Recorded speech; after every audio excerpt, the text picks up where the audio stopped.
Hi everyone, let's learn English linguistics. For today, we are going to focus on English consonants.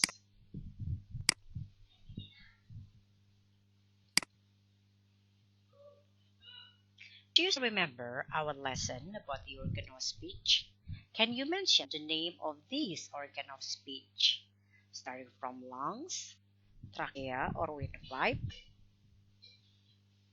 in the larynx, we have vocal cords, pharynx, oral cavity, and nasal cavity. What about the process of producing sound?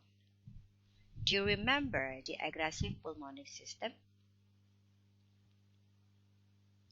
You do? Good. What about the active articulators? Can you mention the passive articulators? If you remember all of this, then you are ready for our lesson today, consonant. Consonant is a speech sound which is articulated with some kind of stricture or closure of the airstream. The airstream is restricted or stopped at some point between the vocal cords and the lips. As you see here, the airstream can be stopped at upper lip, upper teeth, alveolar ridge, hard palate, soft palate, or maybe the vocal cords. Why? Because the upper part of the mouth are the passive articulators, and these are where the maximum stricture occurs.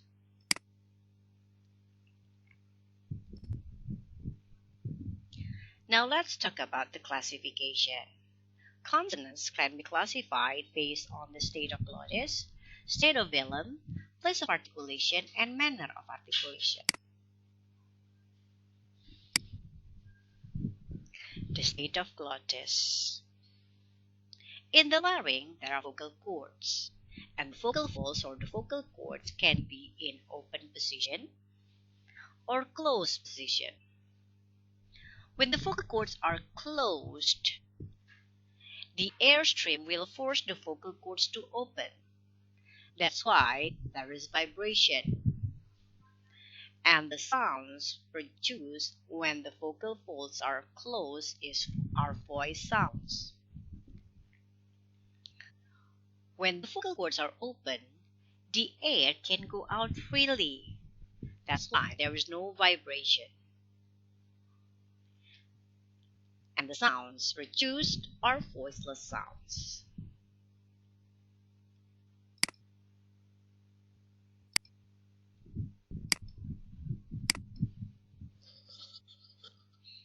The second classification is seen from the velum or the uvula. The velum or the uvula can be lowered or raised. When the uvula is lowered, the airstream will go out mostly through nasal cavity. That's why we produce nasal sounds. But when the uvula is raised like this, the air to the nasal cavity is blocked. Then the airstream will go out through the oral cavity.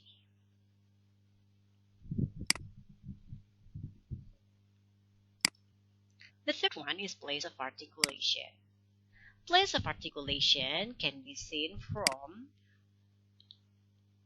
the stricture occurs at place of maximum interference. Usually, the stricture occurs at passive articulators. And the second one, the articulators involved. It is the combination of active articulators and passive articulators because the stricture happens when active articulators meet the passive articulators. Let's see the chart. These are where the place of maximum interference happened. It is the upper part of the mouth or passive articulators. It can be on the upper lip, upper teeth, alveolar ridge, post-alveolar or alveopalatal, palatal, velar, or also glottal. Glottal sounds later on. And then Usually, the stricture happens because the active articulators on the lower part of the mouth comes to the upper part of the mouth. For example, lower lip comes to upper lip, we create bilabial.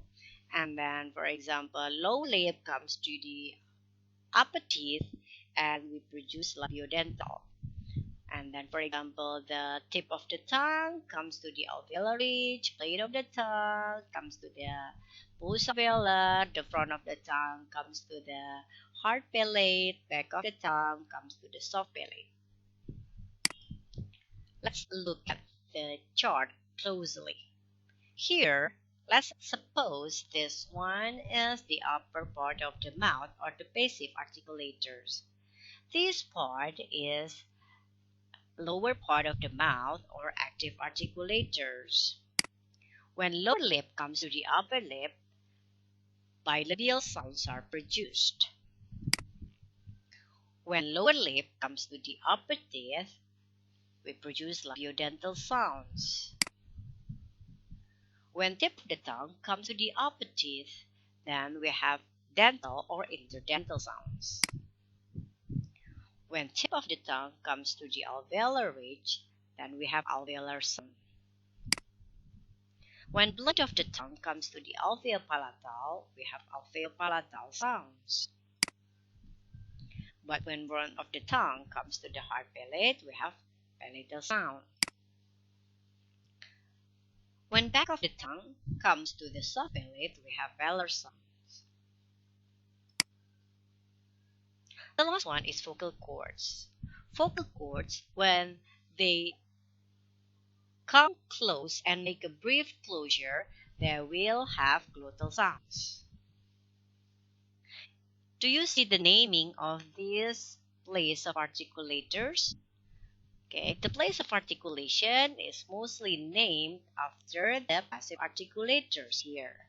Why? Because those are where the maximum stricture occurs. What about the sounds? Bilabial sounds are consist of p, p, and m. Labiodental sounds are f and f.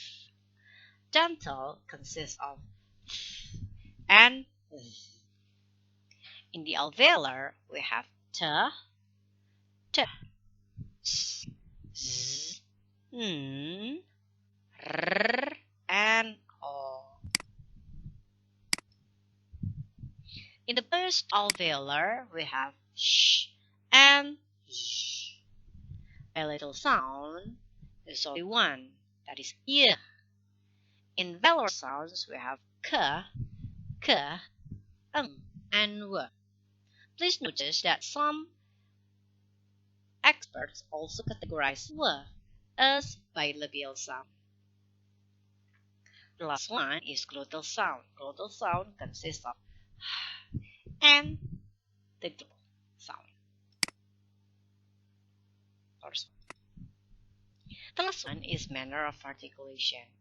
Manner of articulation concerns with the amount of stricture and how the air goes out. The amount of stricture can be complete, partial, or open. And the air goes out can be little by little, suddenly, through nasal cavity, etc. These are manner of articulations incomplete. We have plosives or stop, nasal, fricative, affricate, glide or proximans, and the last one is lateral. Plosive sound consists of p, b, t, d, k, and g. As you can see here in the picture, it involves complete closure in the mouth. Complete, as you can see, the air cannot go out because it is blocked by the upper lip and the lower lip. Here it is also blocked by the tip of the tongue and the alveolar ridge. Okay? Then, involving complete closure. But the air goes out through the nasal cavity. When the air is blocked, okay, later on it will go out suddenly. Then we produce b, b, d, d, k, and g. Nasal sound consists of only three sounds: and ng. If we sit here, the process of nasal sound is almost the same like the plosive sound or stop. It involves complete closure. Okay, complete closure. As you can see here, p, p, and have the same closure, but the air go out differently. In p and b, the air go out through the mouth suddenly, but in the air go out through nasal cavity, producing nasal sounds. Okay, so sounds and involve the air goes out through the nasal cavity. Next is fricative sounds. Fricative sound consists of sh, s, z, sh, sh, and this is the example. As you can see here, in fricative, it is involving partial closure because the air stream is not blocked. Okay, and then here the air go out through the mouth little by little. So that's why it is fricative sound. If you want to check the fricative sound, you can prolong the sound. As long as you still have the air, the sound will be long, like this.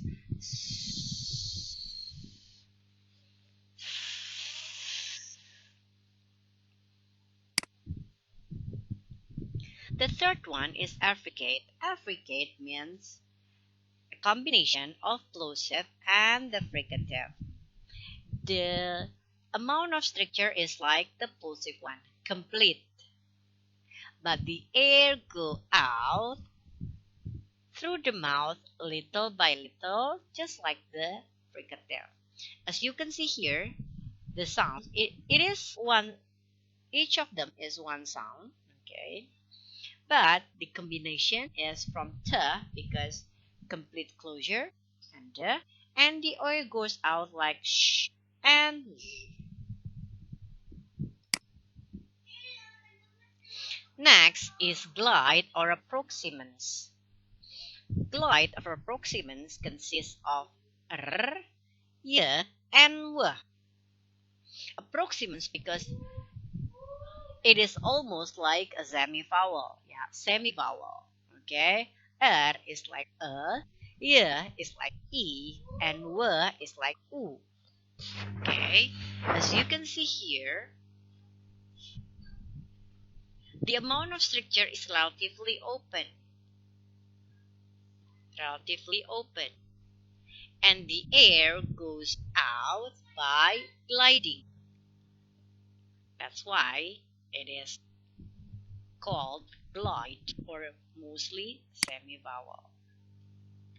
The last one is lateral. Lateral or L involving complete closure but only in the central part of the mouth. The air can go out through the sides of the tongue. That's why it is called lateral. This is the complete English consonants table. As you can see here, some sounds are voiced or voiceless. Okay? And then here are the manner of articulation. These are the place of articulation. Some p and b is almost the same. P and b have the same place of articulation and same manner of articulation. The difference is just p is voiceless and b is voiced.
And also the same like the others, like the, k, and g. This is glottal sound. This one is not marked as the official consonant, but these are the variation of sound t, for example. So that's why it is marked something. The second one that we need to pay attention to is the sound w. W can be classified into bilabial and also on the velar, because if you say it from the place of articulation, it involves upper lip and the lower lip. But if you say it from the approximant, it's like w, sound u, where you have used the back of the tongue. There are 24 consonants in English, all of this, and none of them are the same. Pay attention to the chart once again so you can classify the, each consonant based on the table. Thank you. See ya.